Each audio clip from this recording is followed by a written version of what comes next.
temporada completa da Fórmula E você assiste no Grande Prêmio.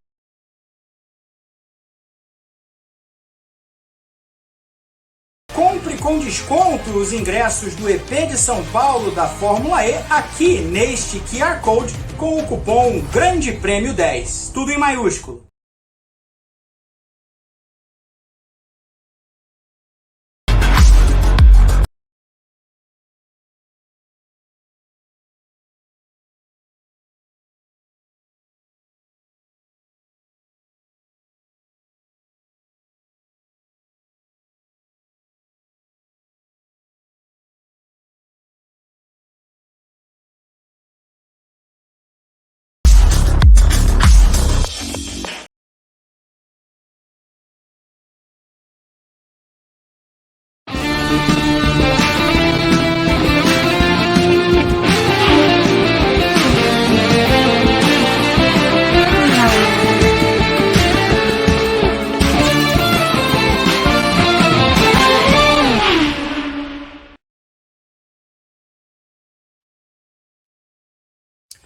Muito bem, amigos, estamos nesse domingo, estranho domingo, tem Fórmula 1, nesse paddock sprint para falar tudo o que vimos nesse sábado do GP do Bahrein, primeira etapa do campeonato 2024 da Fórmula 1, com vitória de Max Verstappen, domínio de Max Verstappen, que nos leva a pensar o seguinte: será assim nas outras 23 provas do campeonato?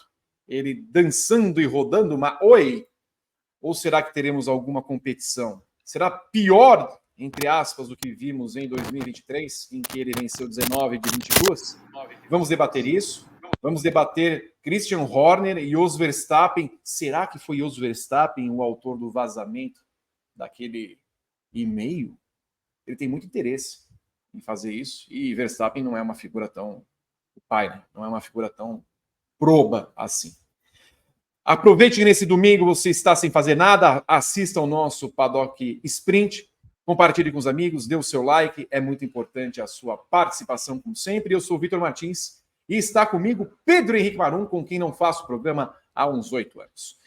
Mais uma vez, participe, coloque as mensagens aqui em várias redes sociais, no nosso chat. Se não estiver acompanhando na estreia desse vídeo, coloque nos comentários qual é a nota que você dá para o GP do Bahrein e de onde você está acompanhando o programa. Pedro Henrique, gostaste tu do GP do Bahrein? Ou temos mais histórias além para contar, por exemplo, a RB, e agora se questiona por que diabos fizemos aquilo? Olá, Pedro Henrique. Olá, Vitor, muito bom estar aqui nesse fim de semana que termina sem corrida, né? Gostamos do sábado como dia de corrida, né? Tem um dia para limpar a casa na sequência com calma, enfim, muito melhor assim. No dia que a gente for dono da Fórmula 1, a gente vai fazer todas as corridas aos sábados, pelo menos 20 aos sábados. Mas a primeira corrida da temporada, ela sempre traz um... É difícil não gostar, porque ela te traz argumentos. Primeiro, tem um longo período antes em que você não sabe o que acontece, né? Você pode ter impressões, e eu sempre defendo que os testes de pré-temporada mostram algumas coisas, se você souber aonde olhar e o que olhar, mas você não tem certezas. As certezas começam a se desenhar no primeiro fim de semana do ano. Então, a cada atividade traz um golpe de curiosidade que nos arrebata um pouco mais. Então, eu tendo a gostar dessa primeira corrida do ano, porque a gente entende um pouquinho do que é, pelo menos essa primeira parte da temporada, não necessariamente a temporada inteira, porque, enfim, é muito tempo, são muitos meses, muitas pistas diferentes. Mas o que essa primeira etapa mostrou, entre outras coisas, é que o tetracampeonato do Verstappen é questão de tempo, né? É muito improvável, se não impossível, pensar que o Verstappen tem alguma condição de perder esse campeonato, a não ser que aconteça um Schumacher 99, né? Pô, quebrou a perna, vai ficar 3 meses fora, aí pode ser. Capaz de ele ficar 3 meses fora e mesmo assim ser campeão, né? É possível também. E o Pérez sai da corrida, e talvez com a aspa mais interessante de todos os pilotos. olhando para a ordem de forças, né? Ele fala, olha, a gente esperava as outras equipes mais fortes. A gente esperava que todo mundo fosse muito mais forte. E aí até põe panos quentes, fala, não, aqui o desgaste de pneus é muito duro, em outras corridas as coisas tendem a se afunilar. Mas ele também diz que a Red Bull vai ser melhor em outras corridas do que no Bahrein. Então, no apanhado daquilo que falou o Sérgio Pérez, a gente olha como o tamanho da superioridade da Red Bull para chegar nesse 2024 surpreendeu até a própria Red Bull. E é um domínio muito impressionante. Muito impressionante. Se em ritmo de classificação a Red Bull não tem um carro dominante, de fato não tem, no ritmo de corrida é aquilo que vinha sendo desenhado já nos testes, já nos treinos livres. O ritmo de corrida da Red Bull é de abismar, é assustador.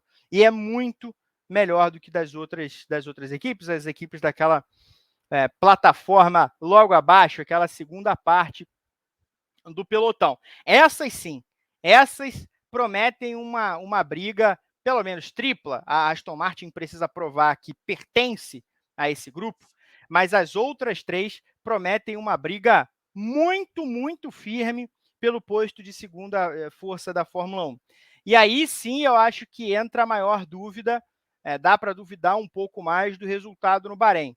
Não só porque Mercedes e Ferrari tiveram problemas, mas porque o Bahrein, ao longo do tempo, se mostrou uma pista boa para a Ferrari, não muito boa para a Mercedes e muito ruim para a McLaren. E mesmo assim a gente viu um equilíbrio. Então, e aí tem questões que a gente vai falar aqui também. A questão da RB, a questão das outras equipes de maneira geral, a terrível Alpine. Acho que essa primeira corrida é sempre interessante porque ela sempre mostra como estão as cartas, né? Ela põe as cartas na mesa para a gente começar a tirar ali, separar do baralho o que tem que separar, a embaralhar o que tem de embaralhar, mas a gente começa a entender o que é esse campeonato. Então, um bom fim de semana, entregou suspense quando a Red Bull não conseguia ficar na frente das rivais dos treinos livres. Pelo menos num treino, o Verstappen tentou sim liderar, não conseguiu. E aí, na hora da classificação, a gente viu que a Ferrari, mesmo com um carro que não é tão de classificação assim, ainda é muito forte. A Mercedes ainda consegue entregar a briga em ritmo de corrida, e é o panorama que a gente agora começa a entender para essa sequência inicial da temporada. Eu gosto do nome Terrível Alpine, que parece uma série, né? Hoje você acompanha Terrível Alpine nas melhores plataformas de streaming. Aliás, não que não seja uma série, inclusive, né? Já está se tornando, né?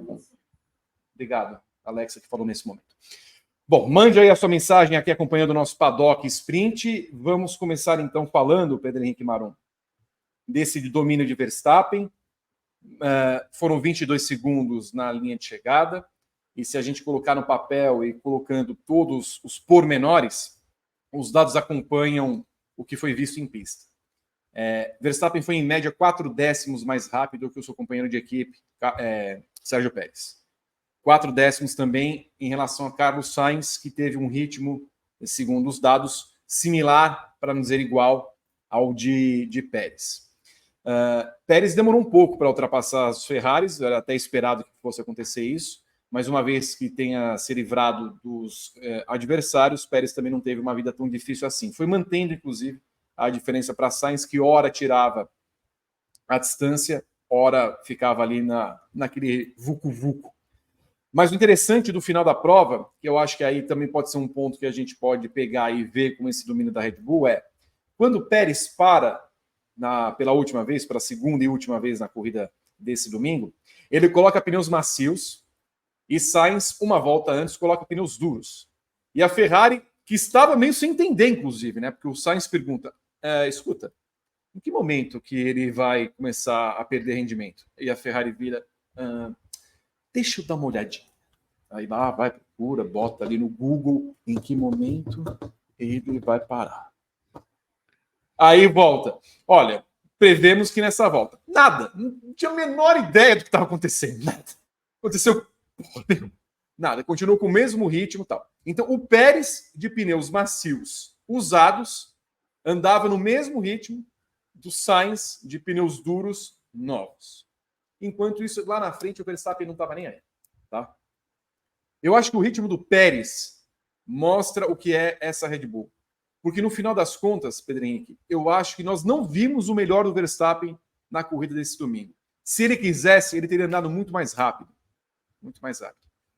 É por isso que eu creio que a gente vai ter uma temporada que nós podemos ter 24 corridas vencidas pelo Verstappen, inclusive a de Singapura, se Singapura for realizada em meio a todas as questões que estão acontecendo lá.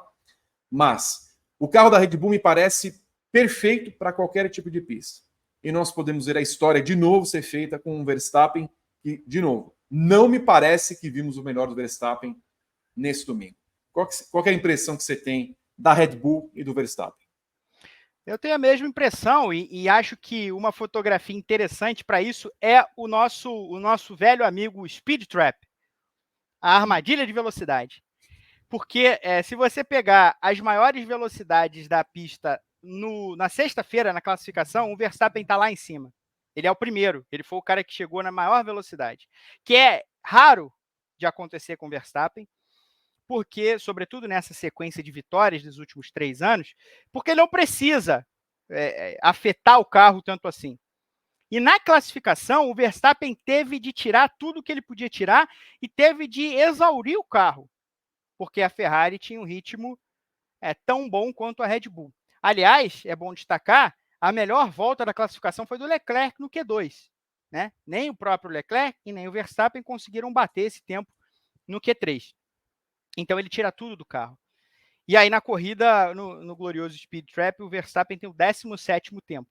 Então quando você mantém, às vezes por característica do carro, por característica da pista, você tem o mesmo nível de maior velocidade alcançada, tanto lá em cima quanto lá embaixo, você entende que aquilo é necessário para a tocada do fim de semana. Quando você tem uma variação muito grande de um dia para o outro, literalmente de um dia para o outro, mostra a exigência que você pediu do seu carro, a maneira como você gastou o seu carro, como você entendia num dia que precisava fazer e no outro que não.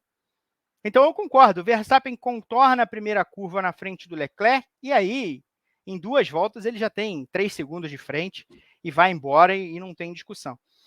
O ritmo do Pérez eu achei muito, muito bom.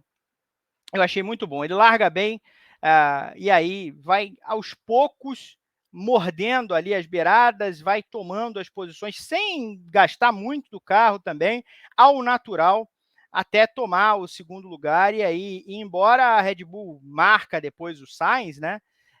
E o próprio Pérez também falou sobre isso. A Ferrari para muito cedo para tentar fazer com que a Red Bull gaste os pneus, né? E não funciona, não deu certo.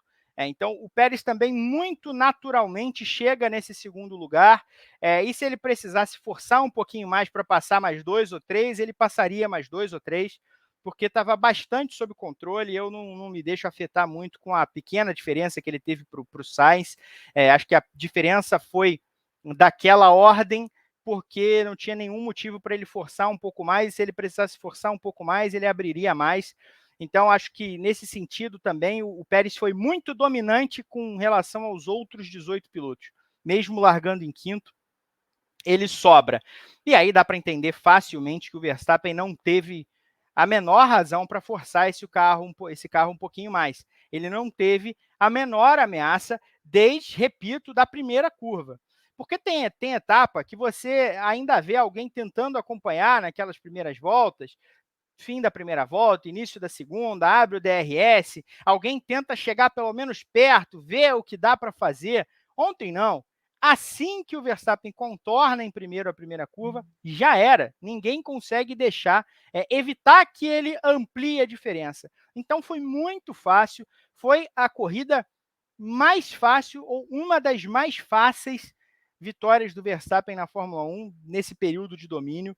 Assim, sem sombra de dúvidas, não teve a menor dificuldade. Pensando em temporada completa e 24 corridas, eu custo acreditar que o piloto vai ter uma segunda temporada sem quebras ao longo da temporada.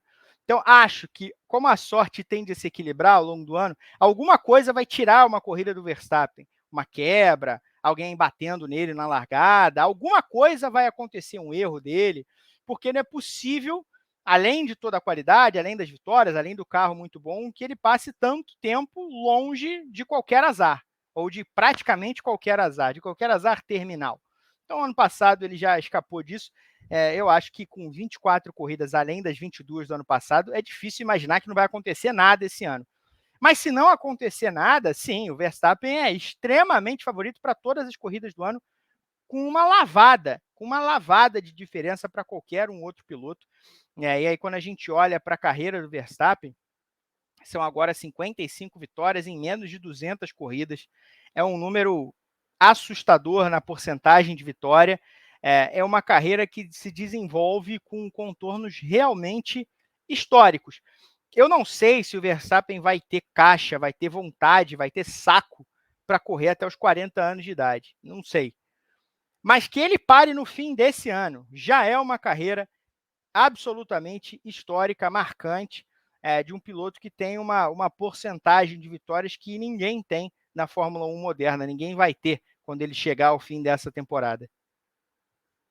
E o Verstappen, inclusive, né, nas prévias do GP do Bahrein, nas coletivas, falou mais uma vez a respeito do calendário extenso, que ele não aguenta, já está além do limite, que ele não aguenta. Eu não duvidaria o Verstappen realmente caindo fora da Fórmula 1 e até outros pilotos mesmo.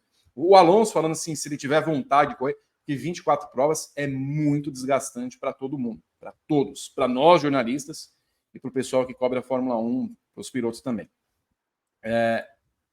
Outro ponto, já que falamos de Verstappen, e fazendo só um adendo em relação a essa história, não está na pista em si, mas se refere aos Verstappen, tá? Porque também tem um movimento aí que eu não creio que o Verstappen pai fale apenas por si. Matéria que saiu no Grande Prêmio nesse dia 2 de março. Além dos 5... Aliás, dia 2 de março, exatamente. À noite desse sábado, que foi uma aspa de Jos Verstappen falando a respeito de Christian Horner, do caso Horner. Falando que o time vai explodir, foi o termo que ele usou, se nada for feito com o Christian Horner. Ou seja, que quer que ele caia fora da chefia da equipe, falando o seguinte: há uma tensão aqui enquanto ele continuar no cargo, disse ao jornal britânico Daily Mail. A equipe corre o risco de rachar, não pode continuar do jeito que está, vai explodir. Ele está se fazendo de vítima, quando na verdade é ele quem está causando os problemas. Pediu transparência e falando ao mesmo tempo uma coisa muito parecida com o que falou o Mohammed bin Sulayem, presidente da FIA, falando que mancha a imagem da Fórmula 1. Eu vou colocar tudo isso no balaio, porque parece ser a única coisa que vai tirar a Red Bull do prumo nessa temporada. Tá? A Jerry Halliwell, mulher do Christian Horner, voou às pressas para o Bahrein para dar suporte, supostamente, ao marido. Horner foi chamado para conversar com o Ben Sulayem e tem a impressão, Pedro Henrique, que a gente não tirou ainda o máximo também. Se o Verstappen não tirou o máximo do carro, nós não tiramos o máximo dessa situação. O Jos Verstappen, quando fala aquilo, nós devemos lembrar da vida regressa desse as do automobilismo mundial. Não era das pessoas mais fáceis enquanto corria. Por muitos era intragável, nojento, asqueroso. Achava que tinha o melhor carro, as melhores condições para ser um piloto de ponta, quando nunca foi piloto de ponta. E aí, quando ele vê o filho correndo na Red Bull e sendo o que é, obviamente ele vai tentar extrair o máximo possível. Sendo que o acordo, quando foi feito com Christian Horner, estabelecia alguns padrões financeiros com os quais o Jos Verstappen hoje não concorda. E é por isso que ele quer a saída do Christian Horner. Sem contar no Helmut Marko, sem contar em outras pessoas ali que estão interessadas na queda de Christian Horner. E também tem a Ford. Ford até agora não se manifestou depois que soube de tudo, inclusive do e-mail que foi destinado a alguns jornalistas ao qual nós tivemos acesso ao conteúdo e que, na minha visão, não me parece ser uma coisa montada. Não me parece que alguém tenha feito com inteligência artificial aquilo e tudo mais. E também me questiono sobre o porquê alguém faria isso e como alguém teria tanto acesso aos e-mails de pessoas credenciadas da Fórmula 1, do meio da Fórmula 1 assim. Então é uma pessoa de dentro da Fórmula 1. É uma pessoa que está muito ligada no que acontece na Fórmula 1. Enfim. Colocando tudo isso, Pedro Henrique, seria a única forma da Red Bull ter alguma explosão, como usou inclusive de fato o Jos Verstappen, e em que ponto a família Verstappen está envolvida com esse caso? Em que pese, vamos falar da situação da Red Bull a partir da decisão sobre o Horner, tá? E aqui tem toda uma discussão sobre o caso Horner, que eu acho que a gente ainda precisa de mais elementos para falar com propriedade. Então, eu não estou falando sobre a Red Bull ter ou não que demitir o Christian Horner ou fazer qualquer outra coisa. A partir da decisão tomada, me parece que a Red Bull está numa situação de entre a cruz e a espada. Por quê? Porque é verdade. É um caso muito importante, muito grande, é um escândalo que afeta muitos players dentro da equipe. Se o Horner ficar, o que parece, pelo menos de saída, ser a intenção da Red Bull, por isso ele foi absolvido no tribunal interno, isso tende a desagradar, por exemplo, a parte austríaca, que toma as decisões, embora não tenha mais de 50% das ações da companhia. Isso pode desagradar também o Helmut Marko, com quem o Horner tem ali, sobretudo nos últimos tempos, uma queda de braço, embora historicamente os dois sempre compuseram muito bem, né? Pode haver certo desentendimento, mas assim, você não trabalha há 15 anos tomando decisão junto com uma mesma pessoa sem conseguir compor bem. Então, os dois compõem bem. Eu não acho, nesse caso, que o Helmut Marko seja a grande barreira. Eu acho que o Marko vai sobreviver de qualquer jeito à decisão. Acho que é mais uma visão da cúpula austríaca da Red Bull do que do Helmut Marko especificamente. E os Verstappen? Porque aí, quando o Jos Verstappen se manifesta dessa forma, e duro dessa forma, eu concordo totalmente com você. Isso não é uma visão simplesmente do Jos. Embora o Jos Verstappen seja uma figura um tanto quanto indomável, eu não acho que é o tipo de coisa que ele falaria abertamente, publicamente, sem o consentimento, ou ao menos sem conversar com o Max Verstappen.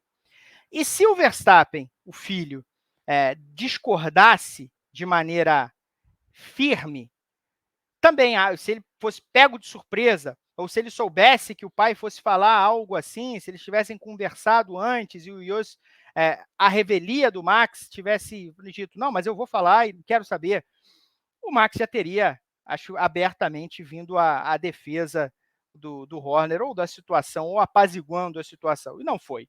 Não foi. Tem 12 horas, 15 horas que o Jos Verstappen falou isso, o Max não disse nada desde então. Né? Dá para dizer que ele, pelo menos, consentiu ao se calar. Então, claro, os Verstappen são o player mais novo fundamental nessa história. Fundamental nessa história. Porque a Mercedes falando sobre o caso, pedindo transparência, já era algo de semanas atrás. A Ford já tinha se manifestado, não se manifestou depois, mas se manifestou antes, então não era um player novo nessa jogada. A divisão entre Áustria e Tailândia, e os tailandeses têm 50% e mais um pouco das ações da Red Bull, também não era novidade. A novidade, o fato novo do Bahrein, é a declaração do Jos Verstappen. E apesar do Jos Verstappen não ter cargo na equipe, não ser diretamente influente na equipe, é óbvio que é a palavra da família Verstappen, e a palavra da família Verstappen quer dizer muita coisa, especialmente porque há semanas o Helmut Marko já tem falado que com certeza a Mercedes vai atrás do Max Verstappen. E aí ontem tem a conversa do Toto Wolff com o Jos e pergunta para o Toto, mas e aí, o Verstappen pode aparecer na Mercedes? Tudo é possível. Tudo é possível não quer necessariamente dizer alguma coisa, mas não quer não dizer nada. Né? Se não quer dar uma informação concreta, pelo menos quer botar um pouquinho de álcool na fogueira que já existe, que já está lançando algumas chamas, céu afora. Então, há uma nova complexidade nesse caso, há um fato novo, que é a palavra da família Verstappen, repito, Jos não necessariamente é uma palavra importante, mas quando ele fala algo tão bombástico e passadas 15 horas, o Max não se manifestou para desdizer aquilo que o pai falou, aí sim se torna algo de muito relevante. Então, há uma pressão anti-Horner, mas há uma pressão a favor do Horner. Há uma pressão a favor do Horner de quem mais tem ação da equipe, a gente sabe muito bem disso, o Horner sempre teve uma relação próxima com o antigo dono da Red Bull, o Dietrich Mateschitz, mas sempre teve uma relação próxima com a fase tailandesa da companhia, sempre teve, e o Adrian Newey. E o Adrian Newey é um grande player nessa história que eu acho que as pessoas ainda não levam tão a sério quanto se deveria. E eu não sei se o Newey está ativamente pressionando alguém nos bastidores. Eu não sei se ele tem esse tipo de personalidade. Mas quando os dois entram no paddock nos testes coletivos do Bahrein, com a decisão ainda sendo esperada juntos, e são fotografados juntos várias vezes, é uma demonstração de defesa também, né? É uma demonstração de parceria também, de alguma maneira. Porque se eles se encontram na garagem da equipe ou no pit wall, tudo bem, não dá para evitar. Agora, caminhando juntos pelo paddock, chegando juntos, é uma demonstração silenciosa não de defesa necessariamente, mas de companheirismo. E muito se fala na possível saída do Adrian Newey caso o Horner vá embora. É claro que o Adrian Newey, sendo o Adrian Newey, tem gatilhos no contrato, apesar de ter renovado há pouco tempo, que o permitam abandonar esse contrato em algumas características, e aí vai do que ele pediu, de qual é o contrato, mas com certeza o Newey não está preso ao contrato 100%, caso ele decida sair. E essa também é uma questão muito importante, porque claro que na batalha entre um executivo, um projetista e o piloto mais talentoso da Fórmula 1, você, em primeiro lugar, vai atrás do piloto, você vai querer manter o piloto. Mas você vai...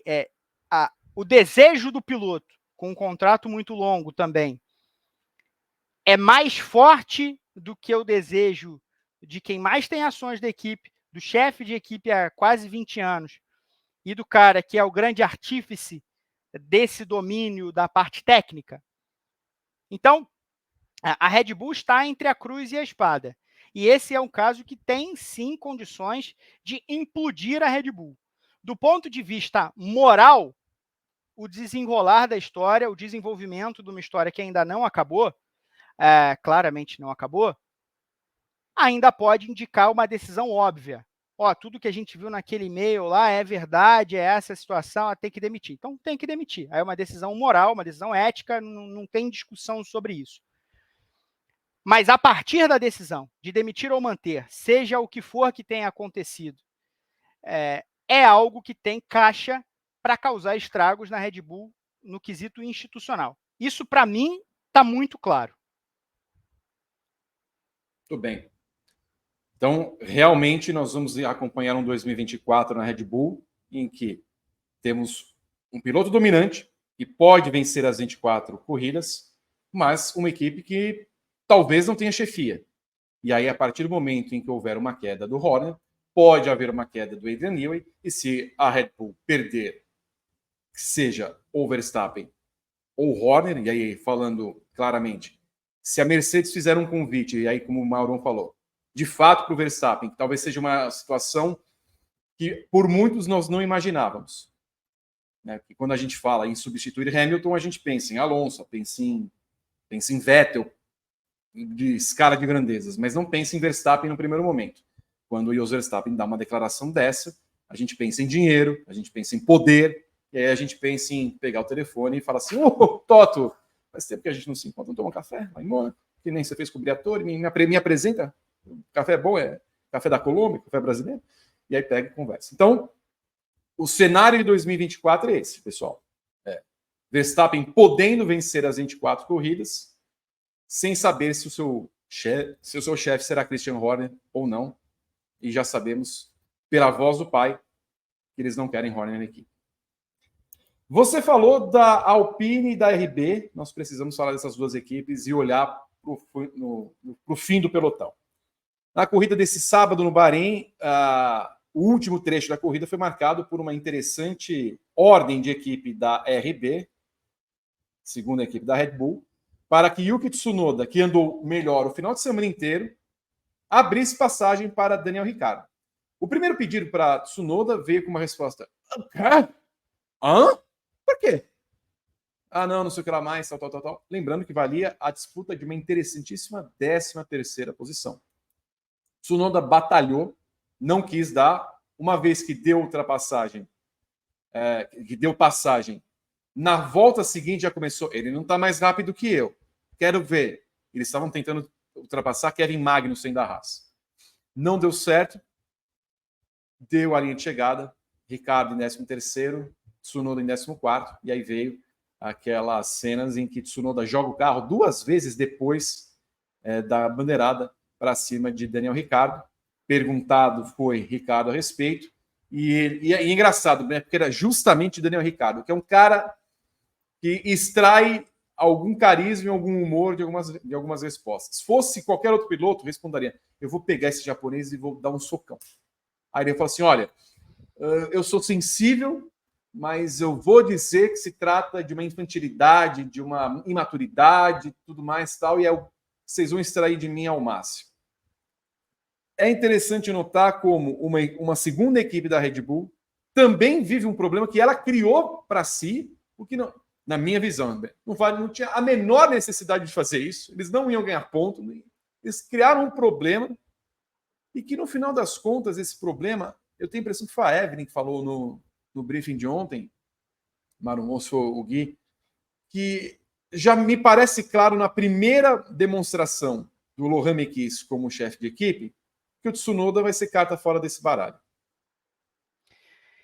O interessante eu, a princípio, eu tô olhando aqui só para ver no final as diferenças entre eles, mas algo que me chama muito a atenção, de verdade, é o seguinte: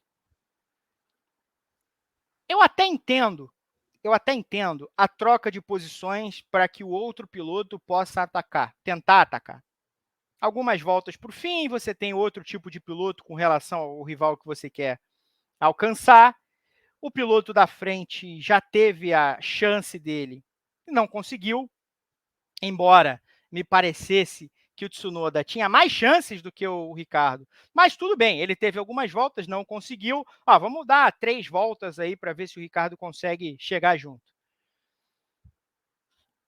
Me parece que muito desse problema teria sido evitado se na última volta o Ricciardo devolvesse a posição, como já aconteceu 1 trilhão de vezes. Não deu para atacar, não deu para chegar, não passou nem perto, devolve a posição antes de chegar. Os dois estão juntos um do outro, não tem ninguém no meio, não tem drama nisso. E aí a RB perde a mão na primeira corrida da temporada por um 12º lugar, que era a posição do Magnussen, né? O Guan Yu Zhou, que aliás fez uma ótima corrida, terminou em 11º, o Magnussen em 12º, e a RB se suja e cria um celeuma por muito pouco. O Lohan Mekies devia ter... E ele fala depois, depois que eles olharem os dados vão entender, mas a gente entende a frustração do piloto, que queria mais tempo para tentar ultrapassar. Tudo bem, tudo isso dá para ser explicado numa realidade em que, no final das contas, o piloto que estava atrás e esteve o fim de semana inteiro atrás, devolve a posição. Não consegui, toma aqui de volta. E não foi o que aconteceu, a RB permitiu, de fato, que o Ricciardo ganhasse a posição, sem merecer, sem fazer nada para merecer. O Tsunoda foi mais piloto que ele durante a corrida, esteve mais perto de pontuar. Por um acidente, eles terminaram um do lado do outro, mas o Tsunoda foi bem melhor durante o fim de semana, sobretudo classificação e corrida. Então, assim, é uma sujeira interna criada por muito pouco, e aí a equipe precisa escolher as suas batalhas. Ela precisa escolher quando ela vai pedir para os seus pilotos abrirem concessões. Não faz sentido criar a necessidade de uma concessão nesse ponto da temporada, porque o Tsunoda já sai em desvantagem, e óbvio, ele sai querendo ser recompensado de alguma maneira por essa decisão em outro ponto do futuro, onde não necessariamente a ARB vai pensar da mesma forma, vai pensar em devolver, em entregar uma posição, ou uma chance, ou uma, sei lá, um pedaço novo de carro, alguma coisa, qualquer vantagem, qualquer margem. Só que depois do fim da corrida, aí o Tsunoda faz algo que não dá para fazer, né? O Tsunoda não é mais um menino, já é um piloto com 4 temporadas de Fórmula 1, está na 4ª temporada dele na Fórmula 1. Ele não pode fazer o que ele fez depois do fim da corrida, né? Durante o último ano, a gente viu menos o Tsunoda xingando no rádio, fazendo aquela coisa espalhafatosa que ele fez muitas vezes, ofendendo, gritando, mas ele tenta jogar o carro, e aí se torna uma coisa, é uma questão de segurança, né? Foge do quesito do cortês ou não cortês. É algo de segurança, você não pode ficar jogando o carro, ninguém, especialmente um companheiro de equipe, especialmente depois que a corrida acabou. Isso não tem nenhum sentido, isso é passível, inclusive, de algum tipo de punição interna para o piloto, na minha visão. Não pode fazer isso. Mas a ARB age de maneira descoordenada, por uma razão que eu não consigo entender, na primeira corrida do ano, por um 12º lugar. Repito, eu não consigo compreender por que você quer sujar sua casa por tão pouco. Para que isso? Para que isso? Por que você não você não soluciona a questão da maneira mais simples possível? Devolve a posição no final. O Tsunoda ficou nervoso, beleza, ele vai reclamar lá da estratégia, como acontece 200 vezes. O Leclerc reclamou da estratégia da Ferrari no sábado, um monte de gente reclama o tempo inteiro, 10 pilotos reclamam da estratégia da equipe em algum momento do fim de semana, publicamente, isso acontece toda semana. Mas não seria uma celeuma. Agora a equipe criou um problema entre os dois pilotos. E é também função da equipe, e é também função do chefe de equipe entender a personalidade, os do's e don'ts de cada um dos seus pilotos. Óbvio, saber com quem você está lidando e com quem você vai ter de lidar durante 24 corridas até dezembro. Então é uma falha operacional enorme da RB na primeira corrida do ano, por algo que absolutamente não valia a dor de cabeça. Tudo bem. Estamos falando de um paddock sprint de bombas e crises, né? É incrível a gente ver que o grupo Red Bull, com suas duas equipes, está em crise. A gente precisa entender a dimensão disso. Estamos falando nesse programa e vamos falar muito mais nos demais programas da casa. É impressionante. E falando em crise, né?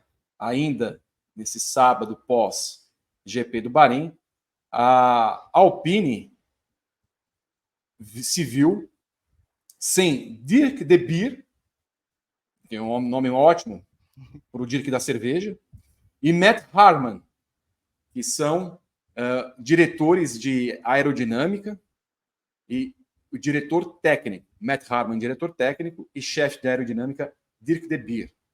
Saíram da equipe depois do resultado catastrófico da Alpine. A gente fala muito sobre a Andretti não ter sido aceita, porque não agrega não sei o que lá mais tal. Mas, quando a gente chega na pré-temporada e olha para a Haas, fala, nossa, essa equipe aí vai tomar uns 4 segundos, 5 segundos, né? E a Haas tem um papel digno na corrida, hein? A Haas solucionou os problemas de degradação dos pneus, se manteve à frente da RB, com o Kevin Magnussen, que não é um bom classificador, mas fez uma prova honesta, e Nico Hülkenberg, que é difícil também defender, né? Ele faz uma classificação excelente, larga em 10º, larga muito mal, acerta Lance Stroll, vai para os boxes, perde 35 segundos nos boxes para trocar asa e sem um safety car, desconta os 35 segundos e passa os 2 carros da Alpine em pista. Passa os 2. A Alpine só não terminou em último porque o Bottas teve problema e porque o Sargent abandonou, e também é o Sargent, porque ela terminaria a corrida com os 2 últimos lugares. O Sargent teve problema também. O Sargent teve problema com a parte eletrônica do volante. Que foi quando ele saiu naquele momento ou não? Ele já tinha tido na classificação e aí teve de novo na corrida e naquela hora que ele sai. Até porque o Sargent, olha o que eu vou dizer, fazia notória corrida ontem, brigando ali com o 13º, 14º lugares. Não vinha mal também na corrida desse domingo. Então, a Alpine é candidatíssima a ser a última colocada da Fórmula 1. O que espanta, Pedro Henrique, não é uma equipe que não tem dinheiro. Quantas vezes no ano passado fizemos notícias sobre Ryan Reynolds investe na equipe, o Taylor Swift investe na equipe, 402 quer dizer, não falta dinheiro, é uma montadora. E também vimos, aproveitando fazendo um merchan que transmitimos o WEC, que a Alpine também não vai nada bem no WEC. Não. Então, a competição esportiva da Alpine, a área esportiva da Alpine não vai nada bem. E agora, nos últimos meses, perdeu o chefe, perdeu não sei quem, agora perde diretor de aerodinâmica e um diretor técnico. Eu tenho falado com o pessoal que se o Andretti chegar e fizer uma ligação, falar assim, olá, amigos, tudo bem? Eu sou o Michael, vocês podem ter uma pronúncia até mais francesa, Michael, podem me tratar assim, mas eu posso aí dar um jeito na equipe. Aí vocês viram Andretti Alpine e tudo bem. Porque realmente não me parece que a Alpine tenha qualquer salvação para essa temporada e até mesmo os pilotos estão desesperados para sair dessa equipe. É ruim demais. Eu tenho refletido muito sobre isso e eu acho que investir na Alpine é a pior decisão do Ryan Reynolds desde que ele fez o Besouro Verde. É uma decisão muito difícil de ser tomada. A Alpine é uma equipe completamente sem rumo. E assim, é inacreditável, porque às vezes o tempo vai passando e certas coisas vão se tornando naturais. É inacreditável que a gente esteja começando a temporada 2024 em março, 6, 7 meses depois da demissão de metade da equipe, da cúpula diretiva, e a Alpine não tem um chefe de equipe. A Alpine não tem um chefe de equipe. O chefe de equipe é interino ainda, é o Bruno Faman, que é vice-presidente de esportes. Esse camarada é o chefe da equipe, hoje, mas não é o chefe oficial. A Alpine não teve reposição na parte técnica. A Alpine, há 3 anos, era chefiada por 3 pessoas ao mesmo tempo, né? Era uma tríade. Então, você tinha o David Brivio, o Marcin Budkowski e o glorioso Lohan Rossi. Nenhum dos 3 está na equipe mais. O Brivio foi... O Budkowski saiu no ano seguinte. O Rossi foi demitido no meio do ano passado. E o Brivio foi enterrado até que se esquecesse completamente da existência dele, né? Colocaram o David Brivio a 7 palmos de terra até o fim do contrato, sem ninguém saber o que ele fazia, se fazia alguma coisa. E hoje não tem nenhum chefe. Foi de 3 chefes para nenhum chefe, nenhum diretor técnico, nenhum rumo, nada. Não tem nada. A Alpine hoje não tem nada. Então, quando a gente fala da ponta dessa lança, que é o carro de Fórmula 1, bom, o carro é ruim. Tá, beleza. O carro ruim é algo que pode acontecer. Um carro mal nascido, um carro que tem problemas, essas coisas acontecem.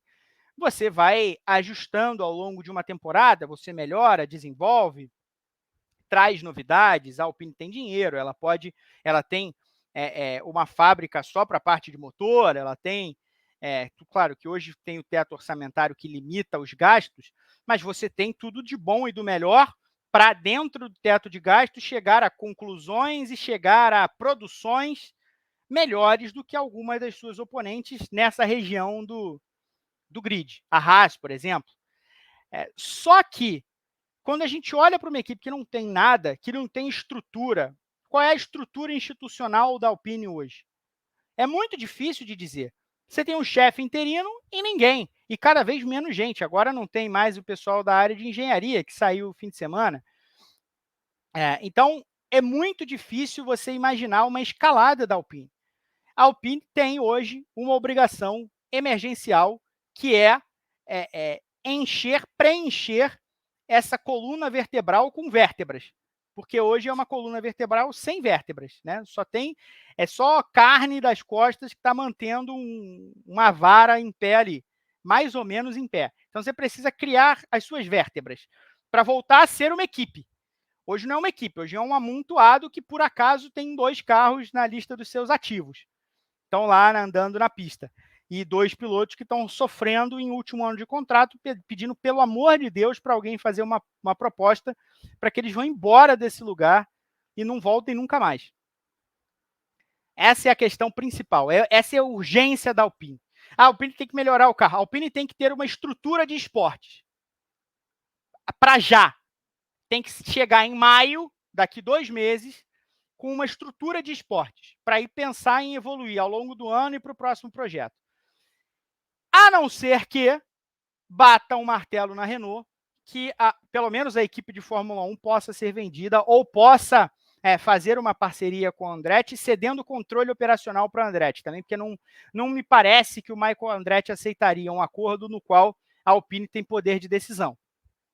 Talvez aceitasse um acordo no qual a Alpine existe como um emblema, quase como uma patrocinadora, onde a Andretti consiga manter ativos, força de trabalho, o nome Alpine ressoasse ainda de alguma forma, claro, o motor, mas o controle operacional sendo totalmente dele e do grupo dele. Isso eu consigo imaginar. Agora, a Alpine parceira, de fato, com poder de decisão, isso aí não consigo. Essa é uma outra decisão que a Renault tem de tomar.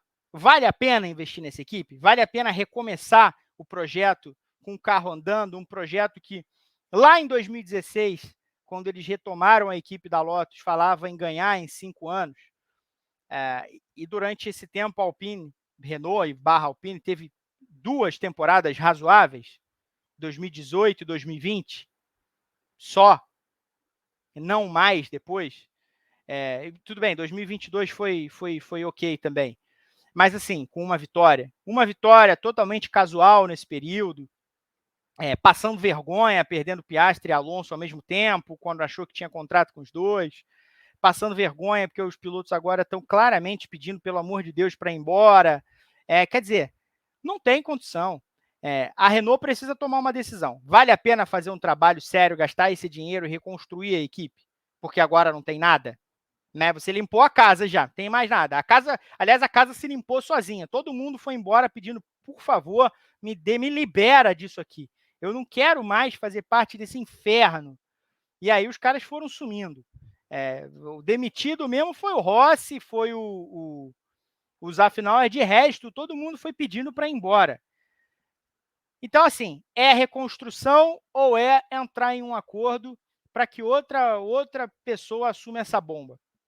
É uma decisão que tem de ser tomada de maneira executiva no quartel-general da Renault lá na França, porque nesse momento não há qualquer possibilidade da Alpine se tornar competitiva de verdade ao longo do ano. Vai ficar amargando aí posições, brigando, pode melhorar um pouquinho, vai chegar uma parte aqui e acolá, como eu falei, tem toda uma estrutura que é de ponta de estoque, feita ao longo dos anos com investimento da Renault e tal. Então pode melhorar, vai melhorar, até porque não dá para piorar. Vai melhorar um pouquinho aqui e acolá, mas não vai se tornar competitiva, não vai brigar com a Aston Martin, com a McLaren, não vai bater a RB de assalto, não vai. Não vai. Então, vale a pena reconstruir? Se a decisão for vale a pena ficar com a equipe, é necessário urgentemente a reconstrução da equipe, a remontagem do corpo técnico, do corpo de engenharia, do corpo esportivo de maneira geral, que haja um chefe, que haja um norte, porque hoje não há. Hoje, se você começar a gastar muito dinheiro no carro, vai ser dinheiro jogado para o alto, no modo aleatório. Pode funcionar, pode não funcionar, até um relógio quebrado funciona 2 vezes por dia, né? Então, totalmente no modo aleatório, alguma coisa pode dar certo, mas vai ser isso. Vai ser botar o dinheiro na roleta, rodar e se der sorte, vai funcionar alguma coisa, porque vai ser totalmente no modo aleatório. Para que não haja modo aleatório, a Alpine precisa urgentemente reconstruir a parte diretiva da equipe. Os pilotos vão sofrer, não vai ter muito jeito. Eu não acho que a equipe tem salvação competitiva ao longo desta temporada, a não ser melhoras específicas aqui e acolá, num tipo de pista que ajude um pouco mais, porque é isso, a Alpine é isso aí. E ela se esforçou para ser isso aí. Isso é importante registrar. Não é só um carro mal nascido. A Alpine se esforçou para ser a pior equipe da Fórmula 1. Falando em termos de operação, ela é a pior equipe da Fórmula 1 hoje. Pior até que a Haas. A Haas demitiu o chefe de equipe e já tinha outro que é, aliás, um cara que conhece muito bem a equipe, manteve a estrutura de engenharia, porque o chefe de equipe vem dessa estrutura. Então, a Haas, pelo menos, tem uma estrutura. A Alpine não tem nada. Ela tem dinheiro só para gastar. E tem 2 bons pilotos. 2 pilotos que podem ser até ótimos pilotos. Mas é só isso. E isso é muito pouco num ambiente competitivo de alta classe como o da Fórmula 1. Gostei que o Marum falou que a Alpine não tem uma coluna vertebral, ou seja, uma invertebrada, tal qual uma porífera, uma cnidária, um plateuminto, um pneumatódio, um molusco, um anelídeo, um artrópode e uma equinoderna. É isso que você é, Alpine, tal qual Renata Vasconcelos, Solarinha de Xoxa, Capenga e aquelas coisas todas, tudo mais. E só um outro detalhe que eu lembrei quando falamos de Ryan Reynolds, um detalhe bem inútil, mas é uma cultura. Ryan Reynolds foi namorado de Alanis Morissette. Não sei se você lembra dessa passagem. E Alanis Morissette fez uma música. Também. E a Alanis fez uma música para o Ryan Reynolds chamada Torch. Convido a todos, porque o refrão da música se refere a ele, inclusive. Ela sente saudades dele na cama, sente não sei o que lá mais. E o Torch seria em relação a tudo isso. A gloriosa Alanis Morissette. Por fim, para trazer a baila nesse programa, quem parece a grande segunda colocada da Fórmula 1 nesse momento? Ou, já que estamos falando de um programa de crises, no final das contas é isso que nós estamos tratando, as demais equipes estão em crise porque todas prometeram alguma coisa em evoluções, e houve de fato evoluções em relação aos carros dos anos anteriores. Mas não parece que tenham feito um trabalho minimamente igual ao trabalho feito pela Red Bull. Digo, ontem Leclerc teve problemas vários no seu carro. A Mercedes tapou a parte da cobertura do seu motor e teve problemas de motor. A Aston Martin, eu não entendi a corrida. A Aston Martin, se a Alpine se esforçou para a pior equipe, eu não entendi. A Aston Martin fez de tudo nessa corrida para não pontuar. De tudo. O Alonso andou para trás em relação ao que ele tinha feito na classificação. A McLaren, como diria André, a McLaren não fez grandes coisas, mas eu achei interessante que o pessimista Lando Norris, que sempre reclama da vida, ou os céus, falou assim, olha, nós temos, no dia que acertarmos uma volta, nós estamos na primeira fila. Então, assim, as outras equipes, embora tenham andado para frente, deram 2 passos atrás, e a gente pode atribuir alguma crise interna, porque elas não vão fazer nada na temporada, Manu?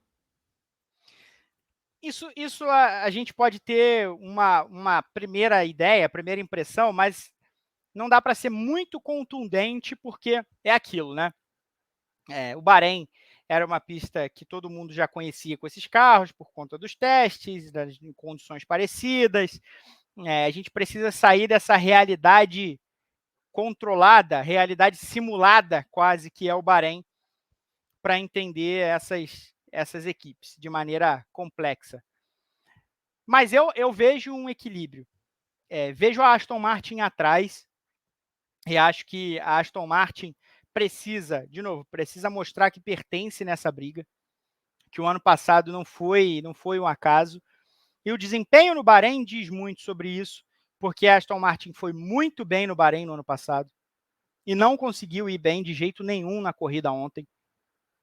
Então, esse é um ponto importante. A Aston Martin tem ritmo de corrida para competir com Mercedes, com Ferrari, com McLaren? Eu não sei. Eu não consigo dizer com certeza que não, mas eu digo com alguma segurança que a Aston Martin tem 2 passos atrás. Quanto às outras, aí vai muito do histórico no Bahrein e vai muito também no que elas mostraram ontem. A McLaren tem dificuldades claras no Bahrein. E foi competitiva. Foi bastante competitiva e, o mais importante, não cometeu erros como as outras duas cometeram. A Ferrari cometeu erros com o Leclerc, mas a Ferrari vai bem no Bahrein, né? Então ela consegue se segurar, consegue ir ao pódio com o Sainz, consegue ser bem melhor, sobretudo quando a gente olha para o Sainz em comparação a todos esses outros caras, o Sainz sobrou. Mas os problemas da Mercedes e do Leclerc entram muito na jogada também. A Mercedes não parece preocupada com os problemas. Como você falou, a Mercedes sabe o que causou os problemas de motor. O Russell falou isso depois da corrida. Pô, a gente dava para brigar lá pelo pódio, mas assim, a gente arriscou e o nosso risco não se pagou, né? O risco deu errado. A gente acabou tendo problemas em vez de ganhar no ritmo como a gente imaginava. Então, beleza, jogamos pro alto a corrida. Agora, a Mercedes também não tem um ótimo histórico lá, no Bahrein nesses últimos anos. Não é tão ruim quanto o da McLaren, mas não é ótimo. Então, acho que a gente precisa olhar para entender de verdade qual a ordem de forças nessa segunda prateleira. Eu acredito que a Aston Martin vem atrás e as outras vão ficar se alternando nessa primeira parte da temporada. Como já foi no fim do ano passado, mas talvez até com mais proximidade, que eu acho que a McLaren tem mais estofo para incomodar Mercedes e Ferrari do que ela tinha em algumas pistas, mesmo no fim do ano passado. Só que quando a gente compara com a Red Bull, e é inevitável, e a própria Red Bull fala, putz, a gente achou que elas iam ser mais fortes. É uma vergonha. Né? É uma vergonha que você tenha mexido, que você tenha alterado, que você tenha planejado, e a sua rival potencialmente está ainda mais na frente do que estava no ano passado. Então não dá para dizer que a evolução é satisfatória. Não é satisfatória. Se a Red Bull abriu mais ainda do que do ano passado, não pode ser satisfatório. Né? Porque todo mundo tem uma equipe muito bem paga, muito benquista, que recebe muita exigência, que tem profissionais de muito gabarito, e não pode ver uma rival que já estava muito na frente se esticar mais ainda na temporada seguinte. Então, se o caso for esse, é obviamente vergonhoso para a Ferrari, para a Mercedes, para a McLaren menos, porque a McLaren não figurou neste local do grid nos últimos muitos anos. Então, a McLaren vive um processo. Vai chegar quando der para chegar, tem túnel de vento para ser instalado nesses próximos meses, a partir do ano que vem, agora eu não lembro exatamente a data. Então, a McLaren ainda é uma equipe num processo de crescente. Ferrari e Mercedes não. Ferrari e Mercedes estão em modo de competir agora, desde sempre, para sempre, com o orçamento que tem, e deixar a Red Bull abrir mais é uma vergonha. E aí pode tergiversar, pode contemporizar, pode colocar uma sobreposta sobre a outra, fazer aquela comparação só entre uma e outra, ignorando a Red Bull, ignorando o que está atrás. É uma maneira de trabalhar. Mas não dá para ignorar a Red Bull. Se ela tiver mais ainda na frente do que no ano passado, que é o que o Bahrein mostra, é uma vergonha. É um desempenho vergonhoso das duas. Claro, não tem como fugir disso. Você manda a sua mensagem. No final das contas, ao que se resume esse paddock sprint? Verstappen age para tirar Christian Horner da Red Bull? A RB criou uma briga absolutamente desnecessária e uma crise interna no GP do Bahrein? A Alpine, o que será da horrível Alpine na Fórmula 1 2024? E quem será a adversária para brigar ao segundo posto da Fórmula 1 com essas equipes todas erráticas e emboladas? Coloque aqui nos comentários desse vídeo os vários temas que colocamos nesse programa. É sempre muito importante a participação de todos vocês. Lembrando que nós teremos Paddock GP nessa segunda-feira, às 18 horas, no horário de Brasília. Terça-feira não teremos Paddock Sprint, mas teremos, de novo, na terça-feira, o nosso TTGP, com Pedro Henrique Marum na apresentação. Quarta-feira, WGP, os dois programas, às 10 da manhã. WGP com as meninas do Grande Prêmio, Evelyn Guimarães, Juliana Tessia e Carol Vergílio, já que Luana Marino folga na quarta-feira, então ela fica lá em Xerém, na sua piscina. E aí, quinta, sexta e sábado, teremos o briefing para analisar tudo que vai ser do GP da Arábia Saudita, segunda prova do campeonato.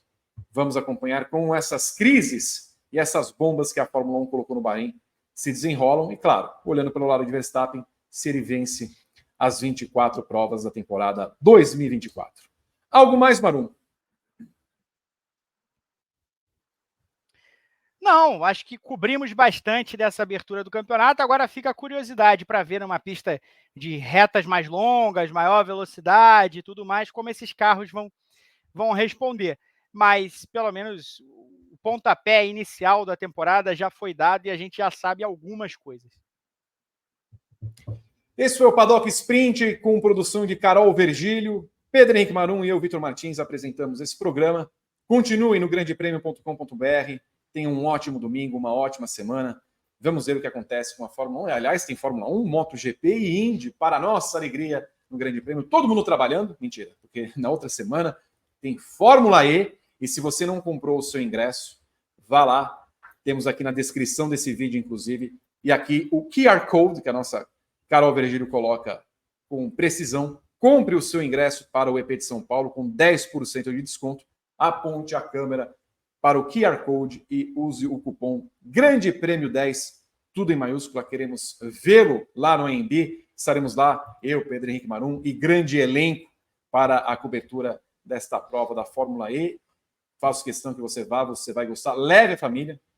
É um evento muito legal. E outra coisa, hein? Se preparem que vai ter Fórmula E também em dezembro em São Paulo, hein? Falei aqui a boca pequena, mas já está confirmado. Está confirmado, tá bom? Vocês não souberam por mim. Beijo, Marum. Beijo, Carol. Beijo para todos vocês que fizeram esse Paddock Sprint conosco. Até mais. Tchau.